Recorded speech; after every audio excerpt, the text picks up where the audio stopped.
And, you know, what an honor. Later, after I was off the throne, my husband and I, we rocked our own group and we got the kids involved because, you know, everybody got to work. And, you know, it became a family affair, but this is what we did.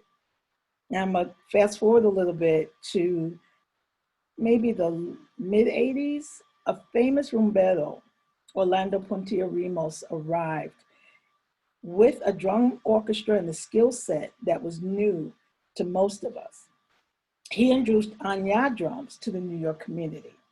He was not the first, but just like Lachuan, he was the most popular and the most influential. Now, singing to Anya requires more instruction and learning. The rules, like the drums, were way more complicated than the conga, bell, and shakeri ensemble style I was used to, because Anya is an Orisha itself, and there were more rituals involved in the playing and singing to it. The education and training for these drums came from the men who were the experts. The rituals are intense and mistakes are not taken lightly, if at all. It's as beautiful as Grito, but singing to Anya Bata drums is a whole nother beast. It's a whole nother set of skills. The majority of our poems are men, even to this day, but there are a number of women who have made a significant and beautiful mark in the Akpon artistry, like Nina Delette Rodriguez, for example. And there are many more recordings now than when I was first introduced to this art, but the rules remain the same. If you want to become an Akpon, you have to be present. There's nothing like anything else in our tradition. It's the same. It's best learned at the hands of via a mentor or an elder. And this will give you the space to learn and make mistakes as any student would. Now, there are no restrictions per se for women in becoming an Akpon, but make no mistake about it, it's primarily a men's club. The majority of Anya ensembles are led by male Akpons. At Anya drummings, there's a ritual meal that the drummers partake in. And if the Akpon is male, he's often part of the drumming crew and will eat with the drummers. Now, if the Akpon is a woman, there's no place for her at this table. Most women will either arrive after the meal has taken place, or they'll accompany themselves, you know, otherwise until it's time for them to sing. And if the hostess or host is gracious enough, they might prepare a meal for her at a separate table. And this was offered to me when I sang for Efeza Perry in Houston, Texas, but that's not a requirement. Maybe it's a Texas thing, you know, y'all are friendly, I don't know. But she did that for me, and it was really, really sweet and really appreciated. Now, at the time I was initiated in 1983, the discussion of the possibility of a woman being directed to the path of Ifa or Oriate was not popular. And that's not to say it was unpopular. It just wasn't an option that was ever presented to me. And like any other Yawo, I had very little understanding of what was being determined for me on the mat of Ma'ita, which is the complex divination given to new initiates. And although my readings from Orisha and Ifa indicated these higher callings of both Ifa and Oba Oriate, at the time they weren't really encouraged, and I didn't pursue it I didn't pursue anything other than, you know, what was just told to me. So listen, I was a young wife and mother. I had a full-time job, and that's really where my priorities were. And it wasn't until much later in my life that severe circumstances, also known as Orisha and Egon kicking my behind, that, you know, it was like, wake up. You need to look more deeply into what your Ita is talking about. So after a lot of counsel and discussion, I was advised that part of my path included becoming an Oba. Unfortunately, my godbrother, Oba Craig Brown, Oluotun, along with Oba Antonio Sanchez Odetobi, have welcomed me into this guild. It's a guild, but the training, y'all, is hard. It's arduous. It's complex. It requires years of study and practice. But with a mentor, you can get through it. But unfortunately for women, it's still a bit controversial. Although women were the original holders of this position since Obadi Meji's time, this has not been the case. I'd hoped to confer with a female Oba, but the only one that I knew of was Ambido Tehran Ewin Kolade, but she had passed away before I got a chance to ever meet her or speak with her. And I was on this path, I was confronted with a couple of uncomfortable conversations. I was first told, well, you know, the word Oba means king. So how can you do this? But then I discovered that the word actually translates to ruler, which can be male or female. Hello. And the other word, Oriate, means leader or head of the mat, which is also a non-gendered term. So what y'all talking about? So the next conversation, which is even a little more sweet, was centered around my ability to still have children. And this was a delicate way, I guess, to ask if I was still menstruating. Ideally, in the Lukumi system, a woman must be postmenopausal in order to sit on the mat. Now, I was once told that once I was postmenopausal, I would be considered an honorary man. Now that sounded a little too much like honorary white, but you know, what was I gonna do? I was past the point of menopause, so I didn't let it get me down. I just kept it moving. But you know, I wanna be clear. A woman who is a priest and who is trained can divine with no problem. She can do so at any age. It's only the position of Oriate that has the confines and restrictions regarding menopause. Now, like in Akpon, this is not something you can learn from a book or from YouTube videos, despite what people think today. You have to be where the action is. This job is not for the faint of heart. It's hard in the body. It's hard it requires a lot of stamina. You have to have a sharp mind, a sharp memory. You have to have the ability to work with people and assume authority. But mostly you have to have a deep love for this culture and all that it entails. The training requires dedicated study in many areas. My mentor, Baba Tony, told me an Oba must know all aspects of the ceremonies, from ancestral Egon to the death ritual, Itutu, and everything in between. And I mean everything. So bottom line, if you're a woman and you desire to be an Akpon or an Oba, you are certainly allowed to do it. You have historic and present day examples to back you up. But male or female, this is not a job one casually decides to do. It's a calling and must be taken very seriously. The lessons of the trade, so to speak, have been passed down and filtered through generations. Generations that can be traced back to the ancestors who defied the odds and kept a tradition alive that to this day may be attacked and vilified, but is more importantly revered and celebrated all over the world by those who still call on the names of those very ancestors. And you must know that for an Akpon, singing can be very beautiful or chaotic. You may have the most beautiful voice, most melodic voice, but it's your skill that counts. It's your responsibility to set the tone and maintain order in the celebration. You ought to know what songs can provoke, what songs can appease, and like the title Akpon states, you must know what songs can flatter the Orishas and ancestors. You're not only responsible for God showing up, you're responsible for how God shows up. And Oba's role takes on the responsibility of people's lives. You become a teacher, a mediator, a counselor, and as a diviner, your job is to interpret the will of God and relay that message to your client. You are responsible for delivering the messages of the oracle, no matter whether it's good or bad. You have to be able to prescribe the remedy for the circumstances revealed. You have to know and lead ceremonies, and you're responsible for guiding new initiates and helping them interpret their life's destiny. You must know songs and plants and animals and orishas and people alive and dead. And you should also know that I'm only scratching the surface, briefly touching on the responsibilities this job entails. Because after all of that, you still have to maintain your home. You still have to maintain your body. You still have to make sure that you and your family are happy and healthy. Now, when I've been began training as an OBA, Baba Craig would ask me repeatedly, specifically after a difficult or overlong ceremony, if I was sure I wanted to do this. Yeah, I'm sure. I'm wiser, but I'm also older, and it's a little tiring. But I'm sure because I'm doing this for my children, I'm doing this for my granddaughters.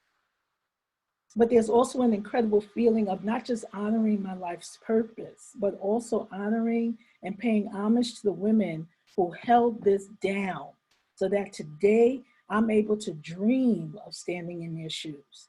Theirs is the mother's voice I hear. Theirs is the voice that drives me. So Lachwan, indeed, I just pray to one day make her proud.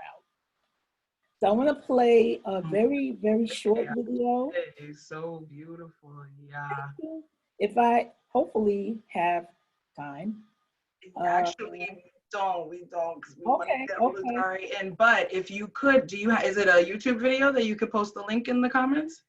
Yes, it is. Perfect. But Please. can I just shout out a couple of names and then I'll be done? Yes, please. I want to give honor to female Akpons who have passed: Ibayela and Tarun, Josefina Aguirre, Dominga Albert, Olympia Alfaro, Amalita Pedrosa, Panchita Chamalapo and Matanzas, and present Akpons, Kinka Mache, Gladys Bobby Cepedas, Amma McCann, Ola DeJean, Amma Oloriwaa, Olufemi Mitchell, Nika Rodriguez, Ibayela and Tarun, deceased female Oriates, Timothée Albert, Ajayi Lewula Chuan, na Rosalia Abreu, Efucheva Ricondo, na Masarante Gonzalez Obatero, Femina Gomez Ochabi, Carmen Miro, Guillermina Castel, Dulce Maria Calderon, Rosa La Africana Ogunfumito, Josefina Agreda, Helen Phillips, and Ambito Terran and Wincolade, and present and alive in training, Kinka Mache, Amma Oloriwaa, Ashe. Kinka Mache, Ebumi James, Ademikota, and finally Kinka Mache, Rita Gleda Okantomi. Madukwe, and thank you. Ashe, thank us all day for that, Iya, with that mighty Erin behind you.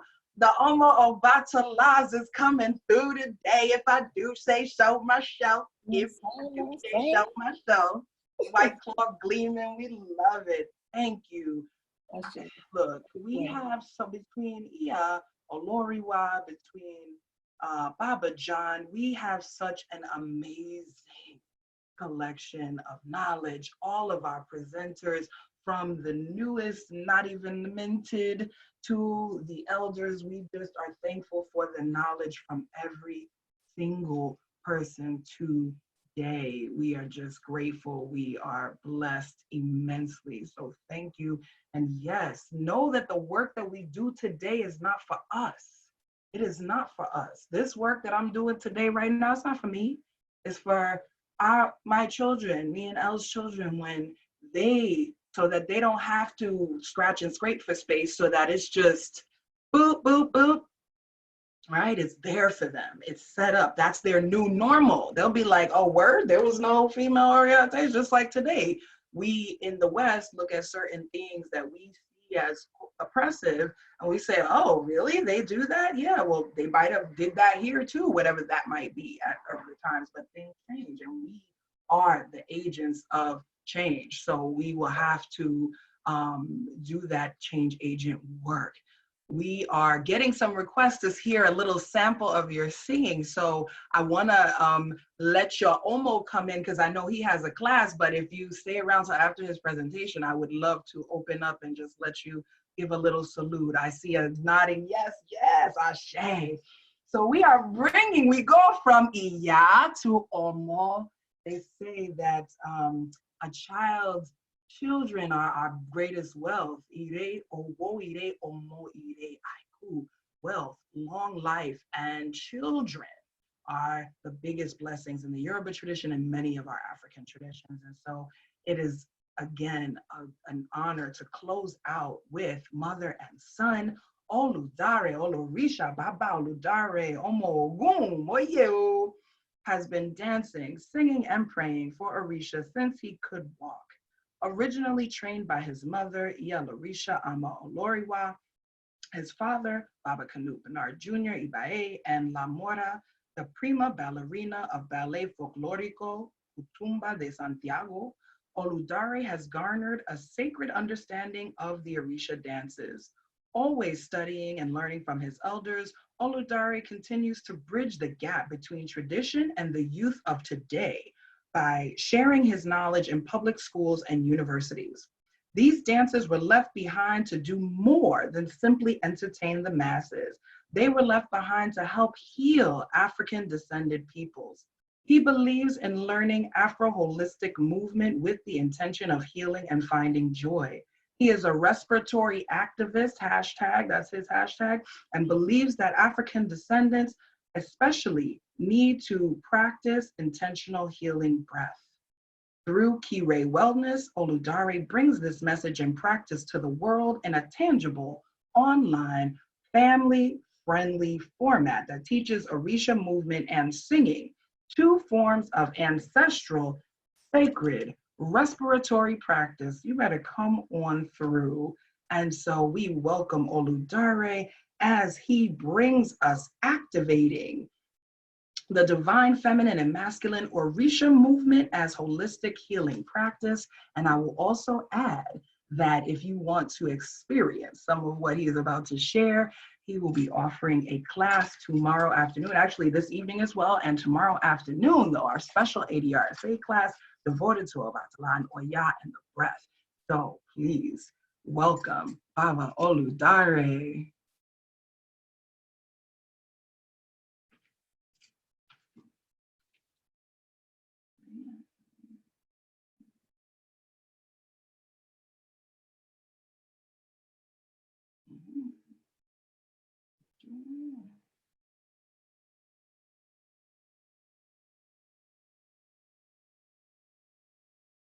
Hi, everybody.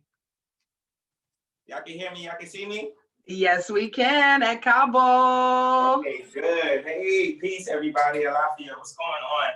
So, my name is Oludaré, and I have a lot to talk about and some to demonstrate. So, I'm going to do my best to just get right on through this. Sharing my screen right now with you all. And, of course, the internet, you know.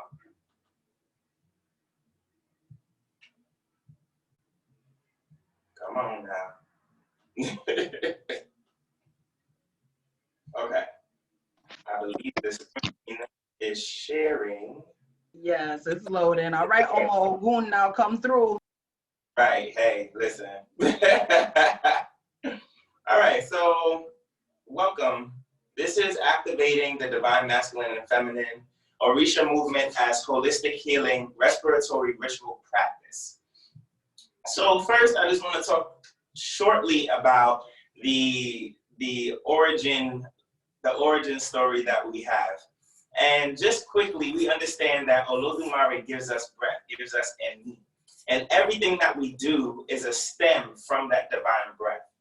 So the Yoruba have rituals that they've passed down through the diaspora that use this breath to create good, that uses this breath to create life and to enhance life.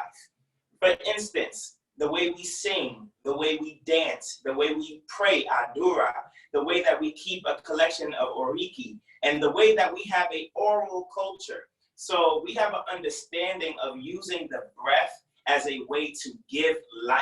Baba John Mason talked in his presentation today about the Congo ancestors who hum and grunt because they understand that it is through their breath and the vibration that comes from their breath that life is given. Because this life stems from Olodumare. It is our gift given directly to us. We also practice sacred rituals of respiration through normal things like laughter, like crying, like sighing, etc. And we all know that people talk about Black folks or African folks always being too loud and too this. And you know what? That's good, because that means that we are affirming our life. Every time that we go, hey, or we go, yeah, or we go, what's good? Anything that we say like that, or if we go, ekabo, right, or we go, ashe, whatever we do, we're always giving life to each other. And And in my memory of every time I've seen Orisha come down, they always come down with sounds, whether it's Oya coming with a screeching sound, or Shango going, bah! Or Obatala screaming, eh! Or Oshun laughing or crying. There is always an intense sound coming from the deities, always through us, breathing loudly. So with this, I move forward just to give us an understanding that we use our breath to create good. And I ask that everybody, as we continue this, we think about our breath as an opportunity to create good in life. Baba John Mason says that the Yoruba religion is the science of allowing God to flow through you, so that each breath becomes a prayer, and as God breathes, you breathe. Ashe. So when we talk about respiratory ritual, and we talk about ancestral respiratory ritual, this is what we are talking about. Our ancestors have given us the tools to activate our lives, to activate our bodies, to activate our spirit, and connect with Olodumare, to connect with the original life source of Enni, of breath, of life force, always through our breath. And this is a beautiful picture that comes from this book, The Origin of Life on Earth, and you can see all the credits and everything. But these are some illustrations of Olodumare sending that breath and it reaching the people made from Obatala, made out of that clay from the earth, taking that breath in and beginning to move, beginning to dance, etc. So now we get specific. Because breath is universal, or at least earthly, it is good for everybody. However, Afro-descendants must take breathing very seriously right now, because we owe it to ourselves to breathe abundantly for ourselves before being concerned with the wellness of others. Why? Is it selfish? No. Vital? Yes. Because right here, understanding that the stress response, aka fight or flight, the chronic activation of this survival mechanism impairs the health. Okay, so Black people have an over-triggered fight or flight, and it causes health issues within our community. Black people are known to die of heart attacks more than any other race around the world. If the brain continues to perceive something as dangerous, it contributes to the health problems associated with chronic stress. Persistent epinephrine surges can damage blood vessels and arteries, increasing blood pressure and raising risk of heart attacks and strokes. Elevated cortisol levels increase risk for obesity and diabetes. Heart attack and diabetes are two health conditions that place human beings into the at-risk population during this current COVID-19 pandemic. And these are all things that come from chronic activation of fight or flight, which happens in Black communities consistently dealing with racism. So racial trauma and fight or flight. This is Healing Requires Recognition, the case for race-based traumatic stress by Thema Bryant Davis from California State University in Long Beach. She talks briefly about some of the effects of racial trauma and fight or flight. The psychological effects. It's theorized that race-based traumatic stressors have the potential to affect victims cognitively, effectively, somatically, relationally, behaviorally, and spiritually. Okay, and the list goes on, the list goes on, the list goes on. All right. So what do we do? Because that stuff y'all can all look up on your own. We're not going to waste time on that. So what do we do? I say we breathe as a form of radical healing. So the definition of radical healing is that it incorporates strategies that address the root causes of the trauma by building on strengths of individuals, engaging in general cultural specific practices of their community and ancestors. Ancestors are a part of our community according to the way that we practice, that promote resilience and well-being. This is according to the Psychology of Radical Healing Collective. Okay, so some of the effects of deep breathing, okay, as a form of radical healing.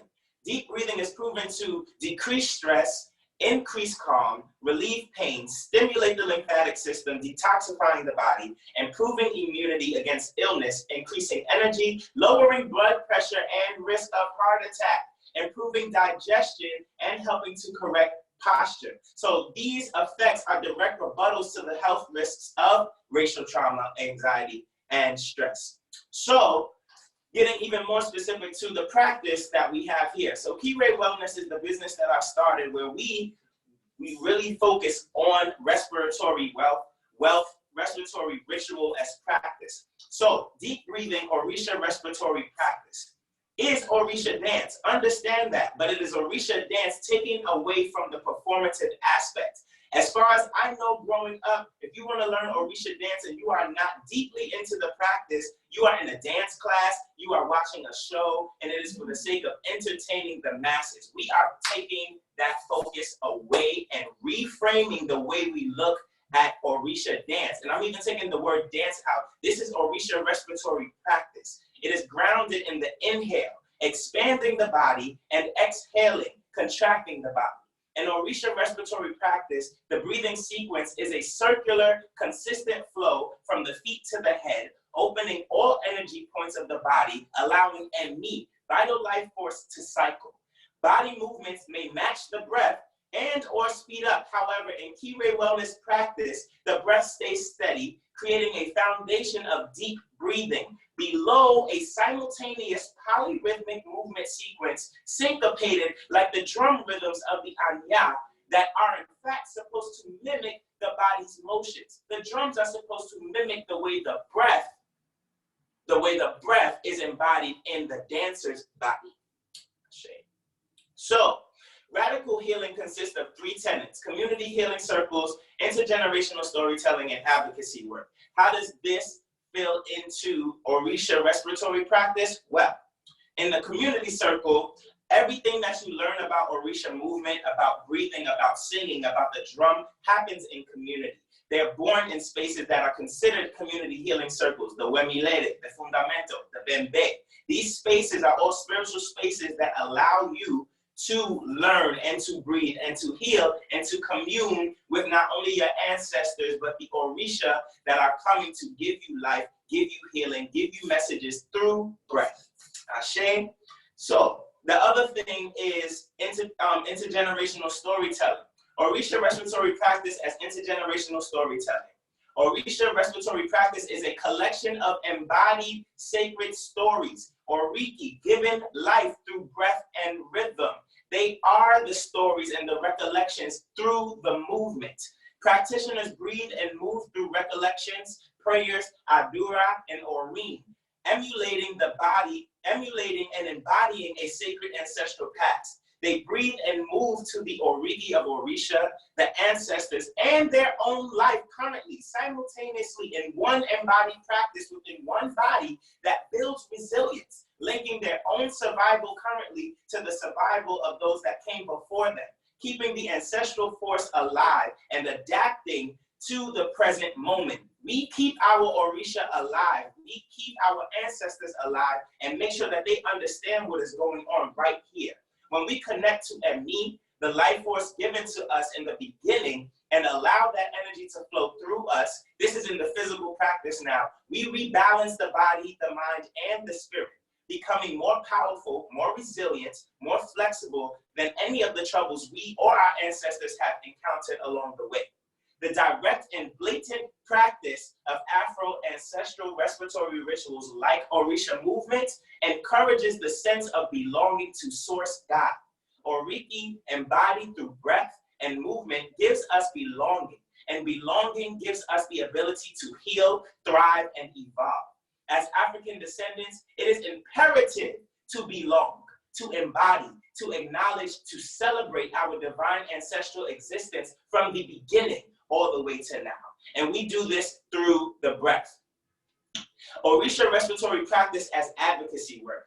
In this case of Afro-respiratory wellness, due to the evidence of race-based trauma, the health risks caused by race-based trauma, and the proven healing benefits of deep breathing, I advocate for the normalization, professionalization, recognition, and daily practice of Afro-diasporic healing modalities, including but not limited to Orisha respiratory practice within Afro-descent communities around the world as respiratory activism, the reclamation of time and breath stolen by trauma, anxiety, and stress, the reestablishment of the role of breath as respiratory ritual for healing and wellness. Audre Lorde said that staying healthy in a system that undermines your very existence is the greatest act of resilience. So, in conclusion, Orisha movement is respiratory ritual practice. Afro-ancestral respiratory ritual, radical somatic respiratory practice, and a form of respiratory activism that works in community with human beings, nature, and or your ancestral forces, requiring little to no additional resources besides your physical strength and commitment to your own wellness. It is low cost, efficient, and divine technology gifted to us from Oloriwaa. It fits all the descriptions of radical healing and somatic holistic healing. We believe it contributes to the healing of the world, but needs a more regular presence specifically within the daily lives of Afro descendants. And through this breathing and through the understanding of respiratory wellness, respiratory practice from our ancestors, we understand that this was a gift given to us by Oloriwaa that does not require money, that does not require you to do ebo or to go here, to go there. It is the first ebo that you can do when you wake up, when you are stressed, when you go to sleep, when you are at work and you can't stand what your boss is saying. Breathing is always there for us. And for those of us who can still breathe right now, we have a privilege because our people are dying from not being able to breathe right now. So if you still have lungs, if you still have air that you can breathe, it is vital for you to take that as a form of activism and breathe deeply.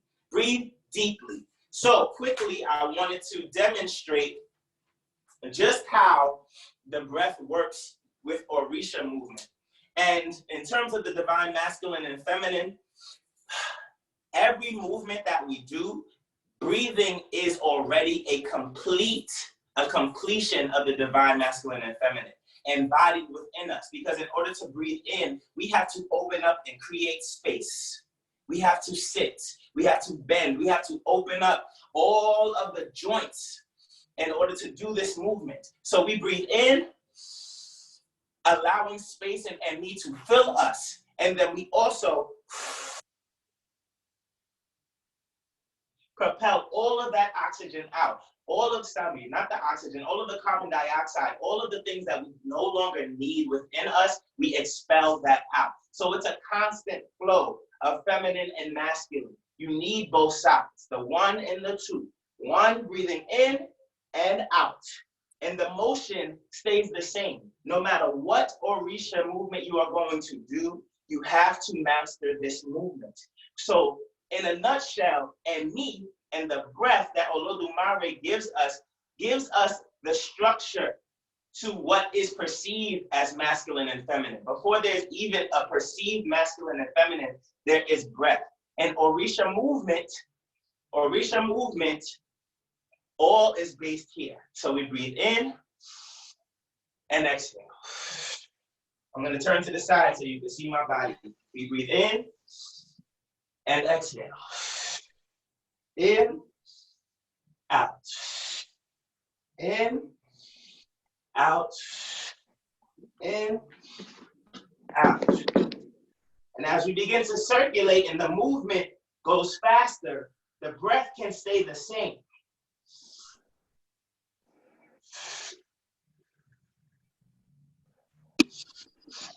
I'm done. It's very late. And every Orisha dance is going to build off of this, whether it's a legba, and we're opening the path. Whether it's Ogun, and we're slicing.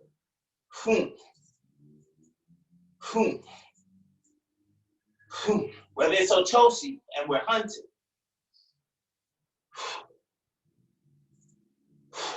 Whether it's Yemoja and Oshun, waving the waters, or flying like the bird or the buzzard that saved life.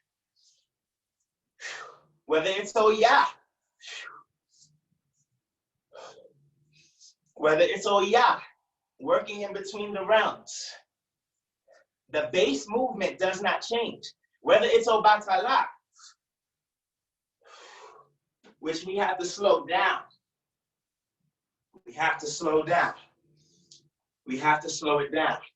But no matter what, even still, the motion is open and closed. Open and closed. And consistently. And when we do this, we activate all of what they call the chakras, etc. You aligning everything with you, energizing everything from your feet to your head and back up, giving your breath out and bringing breath in, activating the divine masculine and feminine within you. Ashe. Thank you. Ashe, Adupe, oh, give thanks, give praise. We are so, come on, y'all.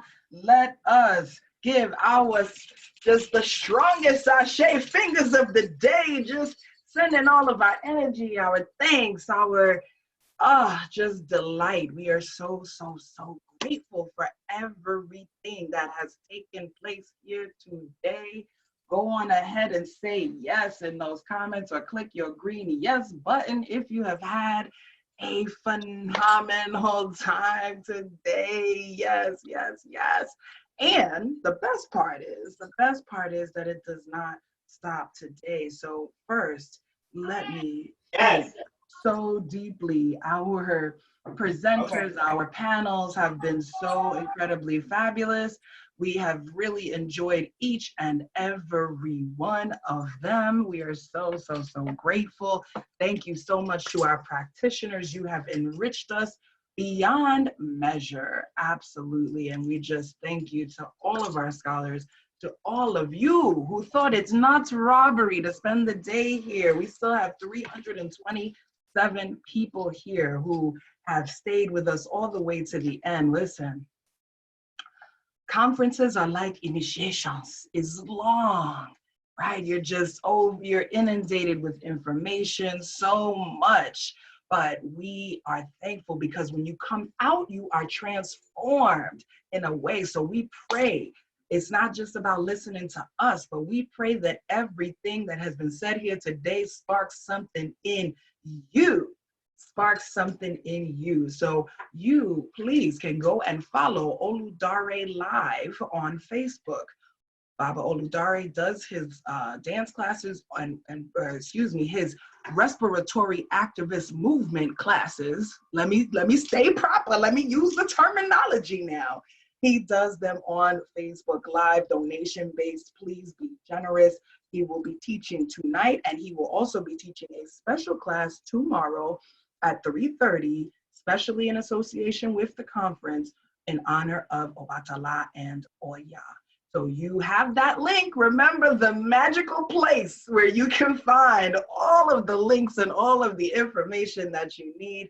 The e-journal, I worked hard on it. Please take a look at it. You have all the speakers' names. You have all of the links to the vendors. You have information about me, Iya Dr. Funlayo, Ewood Menzies, if this is your first time seeing me.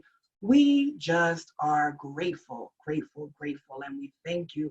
Everybody, hold your hands up to the screen like this. I just want to send you some loving, beautiful energy from all of our divine traditions, from all of our divine beings, from all of the energies that walk with each of us. May they continue to resonate back and forth as we connect together again and again, and may we be together again for a reason such as this. May we always have reasons to gather. May we always, always, always have breath.